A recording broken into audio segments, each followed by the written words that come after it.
Hello, my name's Sarah Wilkinson and I manage the Beyond Youth Custody programme. Beyond Youth Custody is an England-wide learning and awareness raising programme funded by the Big Lottery's Youth in Focus funding stream. BYC uses research to challenge, advance and promote better thinking in policy and practice for the resettlement of young people leaving custody. It's a partnership led by NACRO, the social justice charity, in partnership with 3 research and evaluation partners: ARCS UK, the University of Salford and the University of Bedfordshire. BYC doesn't deliver services directly with young people, but instead have worked really closely with charities, statutory sector, voluntary sector organisations that work with young people leaving custody. Youth in Focus also funded 15 service delivery projects that worked with young people up and down the country, helping them to resettle back into the community following a period in custody. This video draws on 6 years' worth of Beyond Youth Custody's research about effective resettlement for young people leaving custody and brings this together with considerations for practice. It will mainly focus on messages from Now All I Care About Is My Future, supporting the SHIFT document, which is available on the website. This video has been designed as a resource for practitioners, managers, policymakers, those working with young people leaving custody, and actually will be useful and informative for people who are working with young people who are involved in the justice system more generally, not just leaving custody.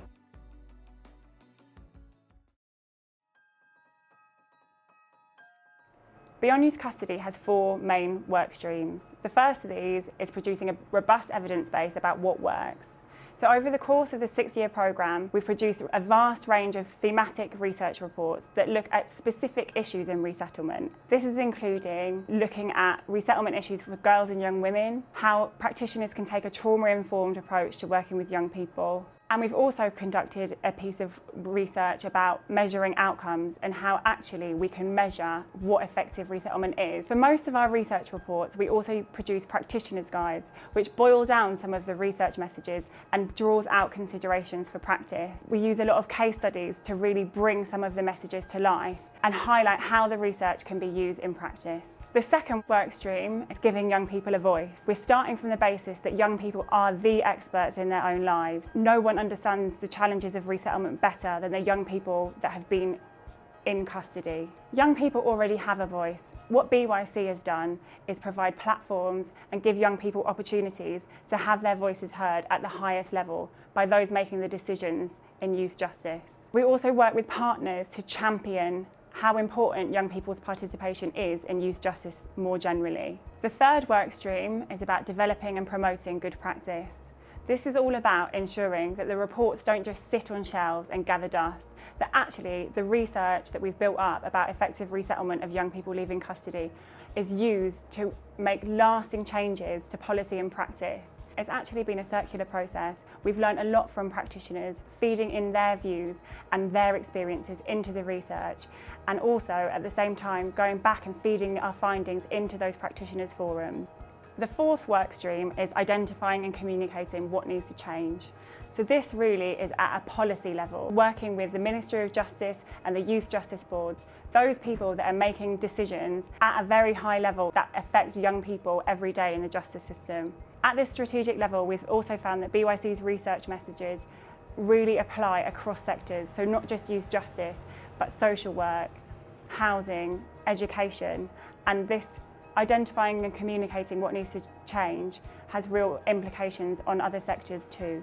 All of Beyond Youth Custody's work streams are about having impact, using research to have impact, to improve services delivered to young people, and ultimately improve outcomes for those young people.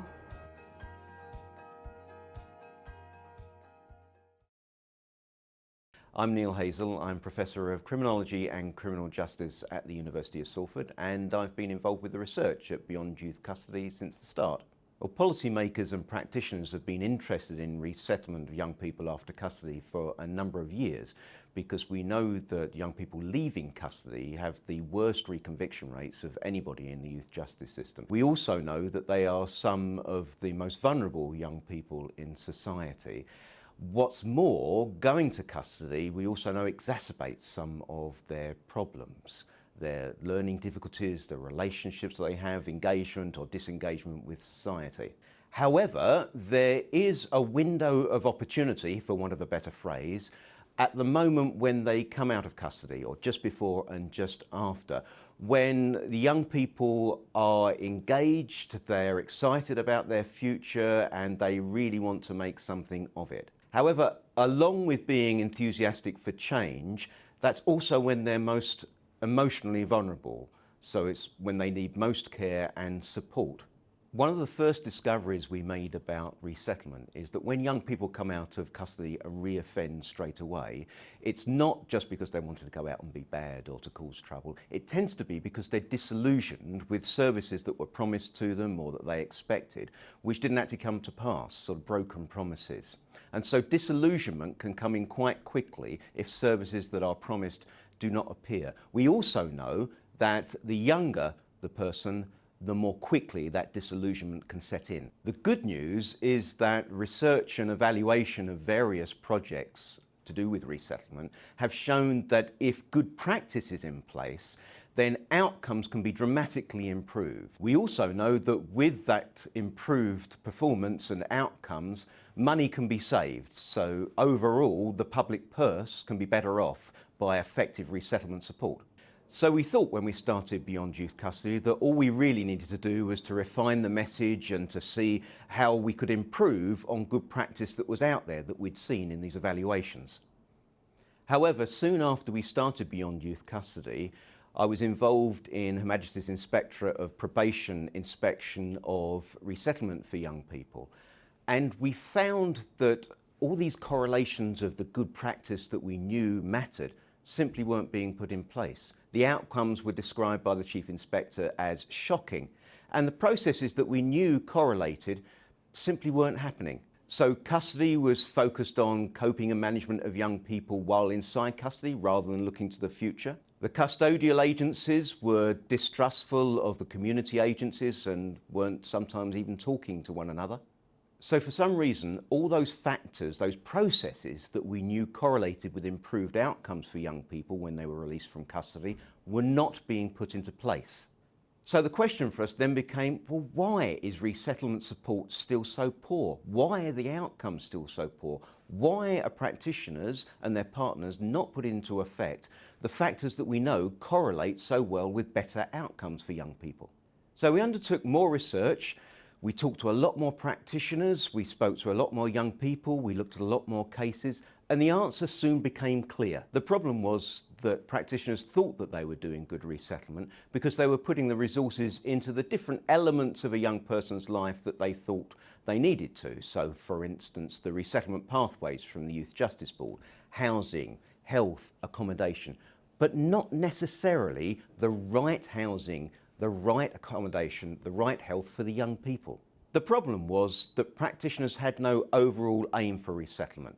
Yes, there was the long-term reducing offending and there are short-term processes, but it's that in-between element. It's how do we get there? It's the theory of change that was lacking. The practitioners were unclear what their role was in relation to reducing offending. How did their intervention make that difference? How is it going to get there? In other words, they lacked an idea of the change process that the young people had to go through.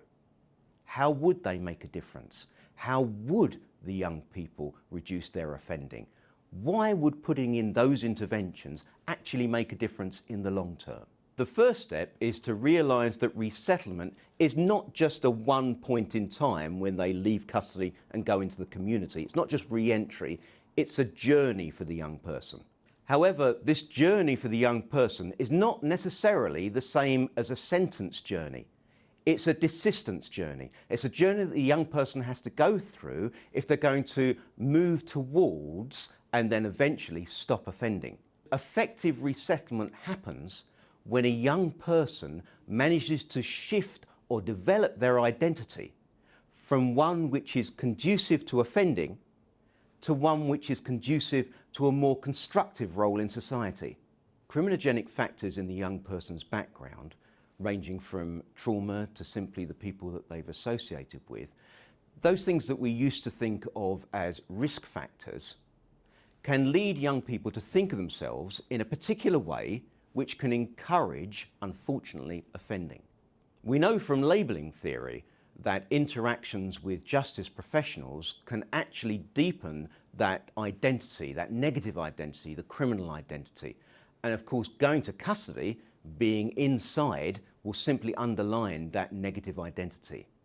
In the end, effective and sustainable resettlement for young people is all about that change journey for them. It's all about that shift in identity.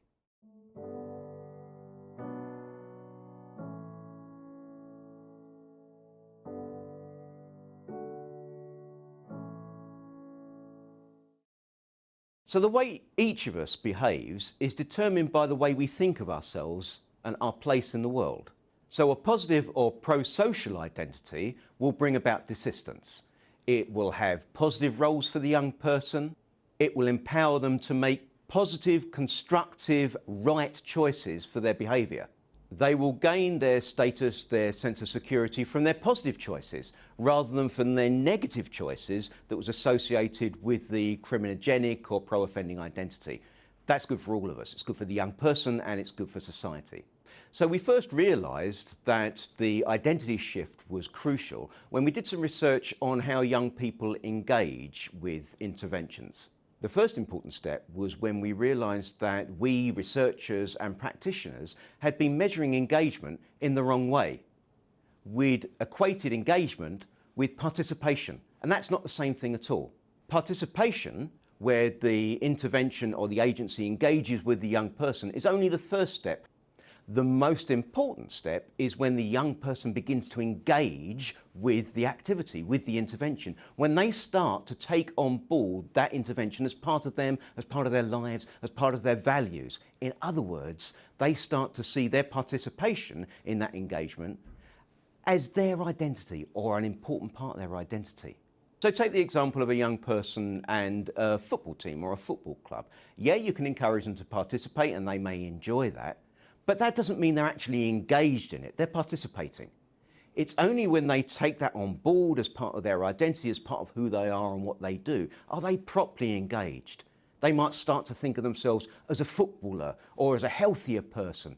It's part of their identity then. And once they become engaged with that particular intervention, then that can be used, that new identity, that new way of thinking of themselves as a footballer or as a student or whatever it is, to then build on it and engage with the rest of society, with other agencies, because they have a positive starting point then.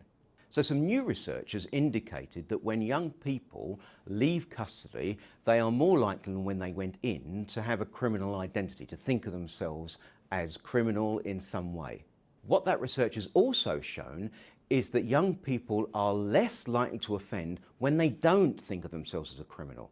That actually thinking of themselves as a criminal, maybe because of the interventions with the justice system that they've been through, that can actually increase the likelihood that they reoffend. Therefore, it's important that whatever interventions we put in place, whatever support we put in place, helps to reduce the chances of a young person thinking of themselves as a criminal. So if sustainable resettlement relies upon the young person shifting their identity from pro-criminal to pro-social, that means that if we really want to make a difference, if we really want to reduce offending rates, then the aim of resettlement support must be to help the young person make that shift.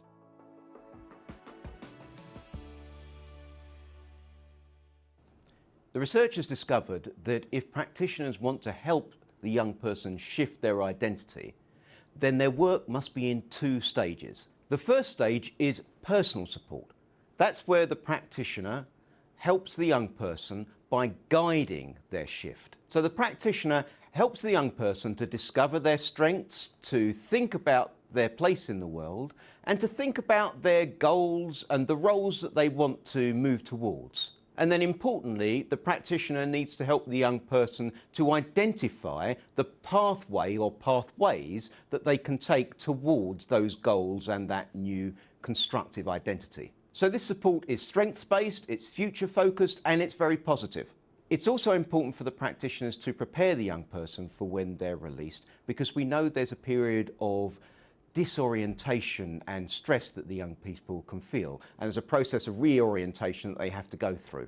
Some intermediate outcomes for the guiding the shift part of support are the young person having clear goals for the future upon release, the young person being clear about possible roles at the time of release, the young person feels that their pathway plan is their own, the young person has a non-criminal identity during their supervision period, the young person is found to have appropriate self-esteem at the end of their licence period. The young person associates themselves with the constructive activity, the leisure activities that they take part in.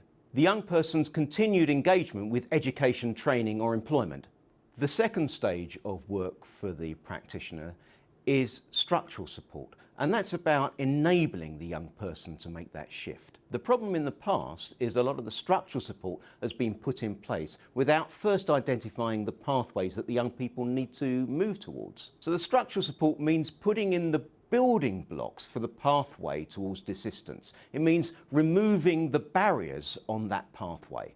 But the structural support depends upon getting the personal support right in the first place. You need to identify the pathways before you can work out what structural support is necessary along those pathways. The research has shown that intermediate outcomes for the structural support, the enabling the shift, include making sure that the programme of activities are arranged long before release, that all partners are engaged in planning, that full information on what went on in custody is received by community agencies so that they can produce a continuous programme of support. The education, training and employment activity in the community is started very shortly after release. That suitable accommodation is confirmed a good time before release. That accommodation is maintained throughout the community part of the sentence. And that an exit plan is put in place for the end of the sentence well in advance. So the research is clear about what the desistance journey looks like for the young person when resettlement is successful and sustained.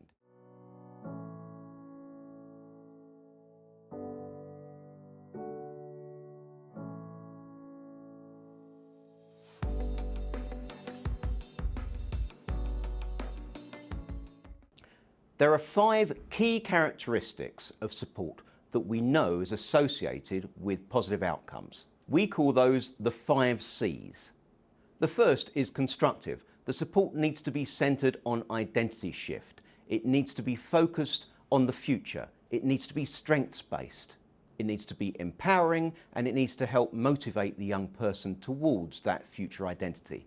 It's important that all the support is constructive and helps the young person towards that future identity. The second is co-created. It's important that all support includes the young person and their informal supporters when planning and putting into place interventions.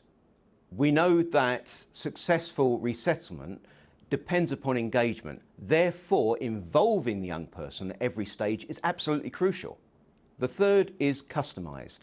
Every young person's identity is unique, and everybody's pathway, therefore, towards a new identity or a development of identity is also going to be unique. Therefore, the support needs to be customised to them. The support needs to be wraparound, it needs to deal with all the obstacles on their pathway. It's also important that support takes account of diversity. The fourth is consistent. Support must be continuous and consistent right from the start of the sentence in custody, if not before, right to the end of the sentence, the end of the community part and beyond. The support should be seamless across transitions, and ideally the support will see stable relationships, will have the same key workers working with the young person right the way through their sentence.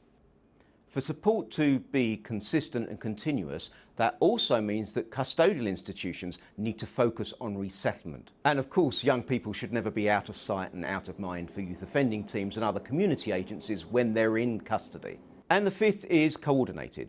The research has shown that it's important that practitioners manage to coordinate all the services that are needed in order to provide the wraparound support for young people. This means the practitioner is taking on a service brokerage function, making sure there is a menu of support for young people in order to meet their diverse needs. So essentially, the journey that the young people and practitioners told us about that leads to effective and sustained resettlement is very much in line with desistance research. That's the latest understandings of why people, old and young, stop offending. In particular, It's in line with secondary desistance. That's the more sustainable, the long-term desistance. That's the shift in identity. So in Beyond Youth Custody, we've really applied the latest understandings from desistance research to the resettlement of young people.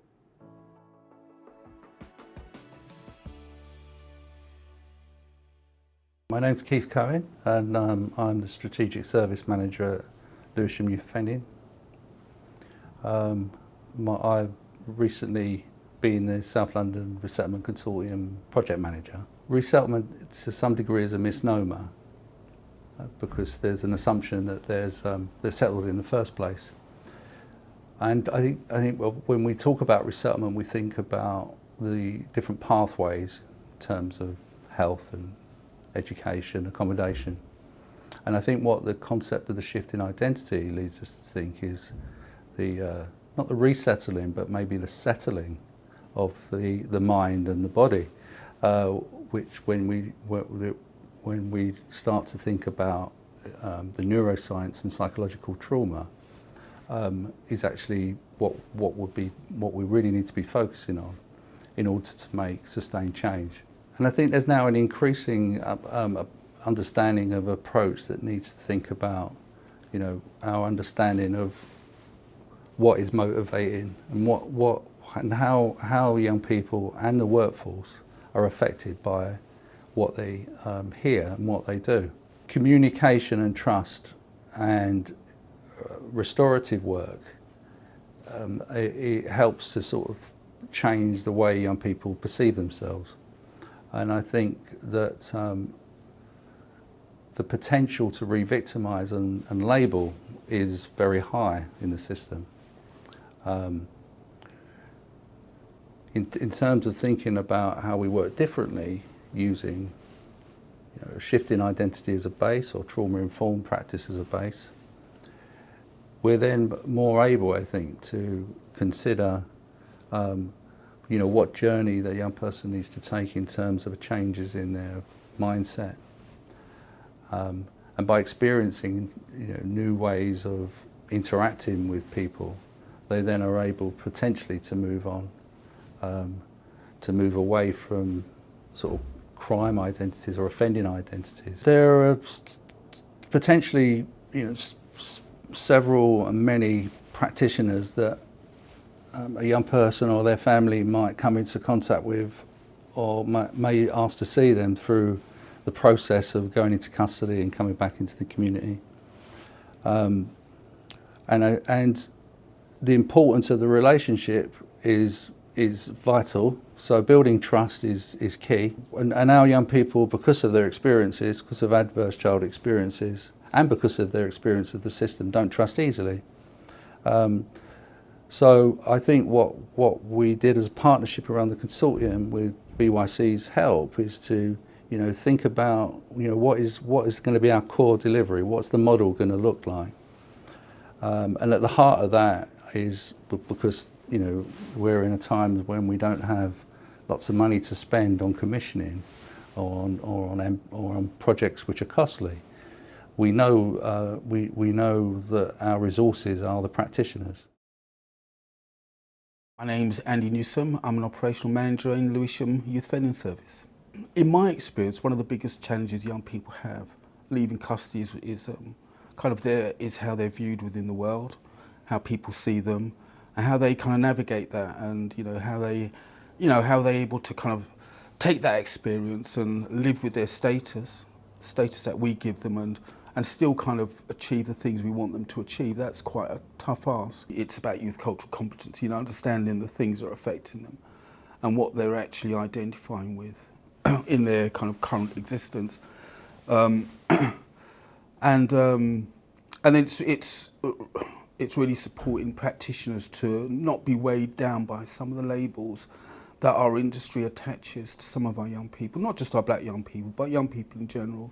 We attach labels like gangsters or dangerous or risky or persistent, and they're the kind of labels we attach to young people. And we need to kind of really support practitioners in kind of not being weighed down by that and seeing through that and and helping young people to develop an alternative narrative, because really that's what we're trying to do. That's a shift in identity, when you can identify an alternative narrative, and not only are young people offenders, but they're somebody's brother or someone's son, or they're not offending all the time. When they're not offending, they have other narratives, and it's about how we identify those and build on those and pick out the strengths and build resilience. I find that the earlier we start the planning, the more successful it always is, and that's our experience. But yeah, absolutely. I can think of a number of cases where kind of yacht practitioners, social workers, and parents, and the key workers within the custodial establishments have really kind of worked together over a kind of a consistent period of time to really kind of try and understand what the best fit for a particular young person is, what they need, and the best way to achieve it. So I've kind of seen that quite a lot. But I've also equally I've seen where that falls down. For example, that could be maybe somebody leaving custody who may need some housing accommodation, but maybe the housing providers or the local authority maybe aren't in a position to provide the kind of housing that the young person needs. And then you end up with a potential situation where the accommodation is unsuitable, or kind of people are working to try and rehabilitate with the family when that might not be appropriate, and that's how that kind of thing can play out really. And actually, one of the things that I've thought about, and having read your research, it's really made me think longer on how we kind of engage parents post-sentence, and start that resettlement process really, really early.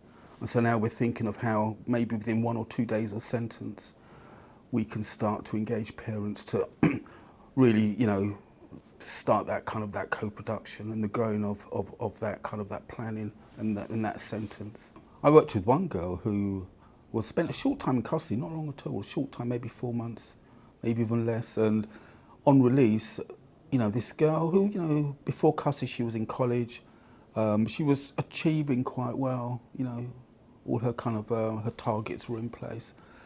And, when she came out of custody, she really kind of struggled to come to terms with the fact that she'd been in prison, and she was really worried with what people thought, and then she started to stay at home and wouldn't leave the house, and we had to do a lot of work with her to get her out of the house, and it just the whole concept of being in custody had a massive impact on her. Yeah, so there are these are real issues that are affecting our young people, and then that's not to, I guess, mention the experience in custody. That no doubt is traumatic in itself. This is kind of fairly new language in the youth justice system, trauma and an identity shift and restorative inquiry. I think one of the key things that we probably need to do to I guess to support these approaches is to embed the theory and in our language, embed the theory in the way we work and think about the language we use, particularly about young people. And I think we really have to engage stakeholders in our approaches and try and spread our approaches out to our partners. And that's something we've done quite well in Lewisham. So we started with a trauma-informed approach in the yacht, and we started to spread that out to kind of our serious youth violence team. Our local pupil referral unit are now thinking about the impact of trauma on their children, and our children's services department, some of our social work teams are quite interested in this concept of, kind of trauma and how it kind of informs behaviour. So for me, I think one of the key things in us kind of achieving something like identity shift in young people, and it's it's not a new concept, but it's the terminology is fairly new, is around kind of supporting our partners in seeing our vision.